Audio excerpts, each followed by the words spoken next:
The slogan, they got through the USA Patriot Act, which removes many of our liberties.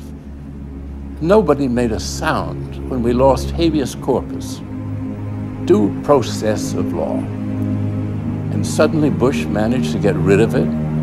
Where was a voice on television, aside from mine, that spoke out against this? Where are all those noble jurists, those great lawyers, those lovers of liberty? Where the hell were they? They were nowhere.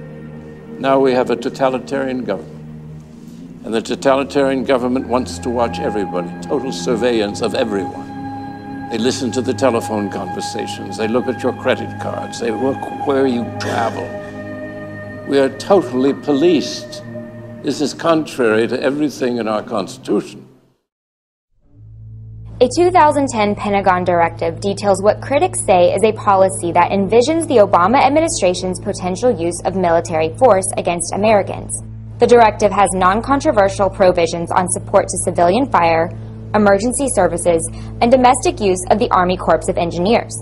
But the Washington Times reports that the troubling aspect of the directive is that it outlines the presidential authority for the use of military arms and forces, including drones, in operations of domestic unrest.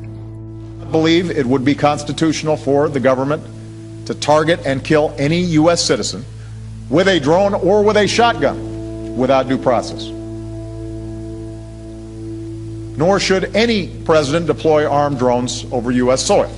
Okay, well, a troubling new report is now revealing that a secret memo from 2010 outlined the administration's potential use of military force against Americans in the United States of America. A defense source brought this to my attention and was fairly concerned about it. Said, look, this appears to be the latest step in the administration's decision to, at some point, use force against American citizens in the future. There are a lot of people concerned about this, and then you see this memo in connection with the growing militarization of many of the non-security agencies of government. In Connecticut, tens of thousands of residents have failed to comply with a new law that requires gun owners to register all military-style rifles with the state. In response to the Sandy Hook school shooting that resulted in 26 fatalities, Connecticut passed one of the strongest gun control measures in the nation.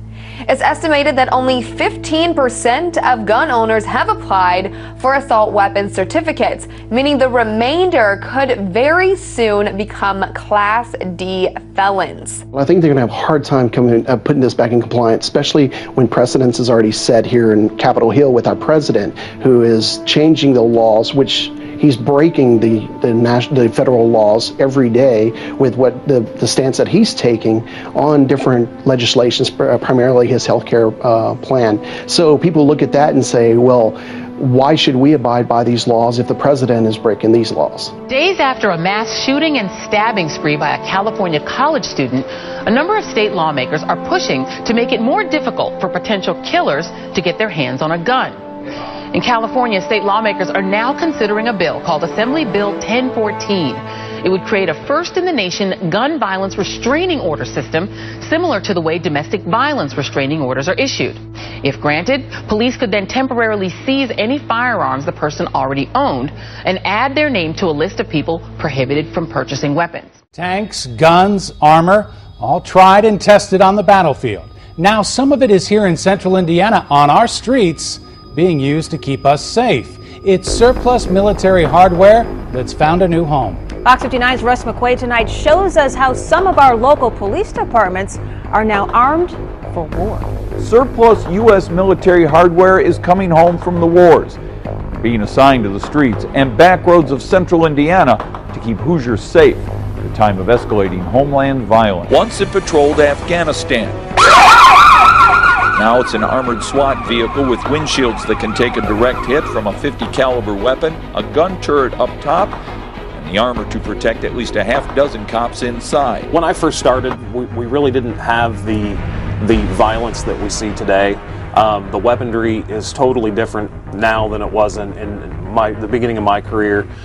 Plus, you have a lot of people that are coming out of the military that have the ability and the knowledge to build IEDs and to defeat law enforcement techniques. This is Congressman Hank Johnson. Georgia Congressman Hank Johnson is worried about Pentagon spending and small-town cops who have acquired helicopter parts and boats and bayonets and guns they don't need or can't keep track of, and he's ready to write clampdown legislation. We've been reporting about this all along. Police are arming themselves to fight against your average American citizen, conservatives, patriots, and definitely returning military. Why aren't people seeing this? Well, perhaps because their local news stations are massaging it into their brain that this is completely normal. According to the Pennsylvania State Supreme Court, police officers no longer need warrants to search a person's vehicle.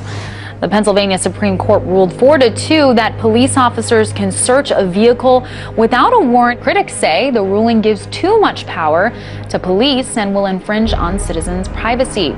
Are you ready for the next big thing? It may be moving in with you. The Financial Times reports that next week, Apple will announce a new way to connect you to what techies call the Internet of Things. One of the concepts people have been talking about is Apple getting into what they call kind of the smart home or the Internet of Things. That's an area a lot of big companies like Google are very interested in, so you know Apple's got to be interested in it also. If we have this sort of home invasion, if you will, by all these devices, do you think this is something consumers want or are going to embrace? You know, it's something we thought about since the World's Fair, since the Jetsons. It's an intriguing concept. I'm not sure how much of it people actually want to integrate into their lives. You think this is the next frontier of technology, Dan?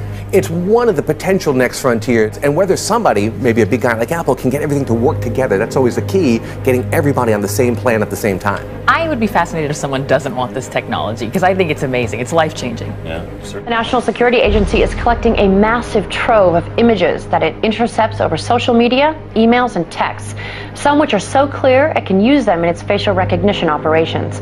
According to the New York Times, top-secret NSA documents indicate that the spy agency's global facial recognition technology has seen huge growth in the last 4 years. Millions of images are intercepted per day, only adding to the huge database of personal information the government can have on individuals, both American and foreign. Civil liberties advocates worry the program seems to be operating in a legal vacuum. Controversial new curriculum in New York schools still making waves in the education community. Last night, parents, teachers, and students came out to voice their concerns about Common Core. If attendance is any indication of how concerned parents and students are about Common Core standard, then the packed room at Carmel Town Hall said it all. If you look at the way that this has been implemented, it's a complete disaster. Common Core Standard is a new curriculum implemented in schools across the nation. The goal of Common Core is to put students on a level playing field and help prepare them for a global economy. However, many teachers and students say it creates a factory-like environment that stifles individual learning and puts pressure on educators to only teach to the test. And we're creating unneeded anxiety and really using our kids as guinea pigs in a failed experiment. We really need to put the brakes on Common Core. It was the testimony from the kids that had the biggest impact. I love to be creative and express myself, and they're not letting us do this. It's kind of just the same thing over and over again. Well, New York received $700 million from the federal government in exchange for accepting Common Core. 45 states, including New York, have implemented the curriculum in their schools. And now to Florida, where a school teacher allegedly humiliated a 12-year-old boy in front of an entire class after she caught him reading the Bible during what was designated as free reading time. I begin with that shocking lawsuit. A Connecticut family claiming their 3 daughters were brainwashed into joining a religious cult by teachers and, of course, that guidance counselor at the high school. On the outside, it's a typical suburban school. But on the inside, a new lawsuit claims 4 staff members at Avon High School in Connecticut tried to brainwash 3 sisters, and their parents had no idea, indoctrinating them, quote, into a religious cult that promotes martyrdom and celebrates death, leaving them flat and distant, reclusive, secretive, and non-communicative. Adding, they began speaking in a bizarre new language and cut off all of their communications with the family. This case strikes at the heart of the First Amendment. It's absurd. Why don't you have me arrested? Why don't we do that as a civics lesson? A nice First Amendment lesson, right? It's absurd, but everybody's playing around about what the content of this is. Nobody's talking about censoring the book. Nobody's talking about banning the book or burning the book or anything. Would you please be respectful of the other people? Like you're respectful of my daughter, right, and my children. That you had that you put this book out with the. Why don't we read the notice that was put out? Why we ask? Would anyone else like to speak? You because I violated 2-minute rule. Would anyone else like to be recognized? There's somebody in the back. This is ridiculous. My name is Gail Brunt. I'm sorry. Gail Brunt. Thank you. Can you state your address? Whitehurst.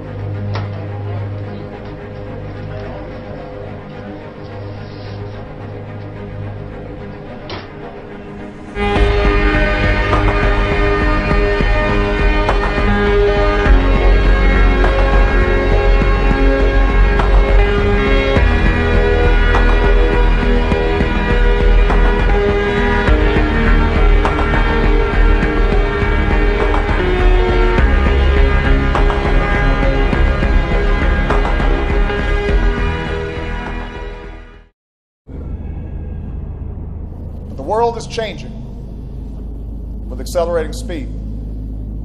This presents opportunity, but also new dangers.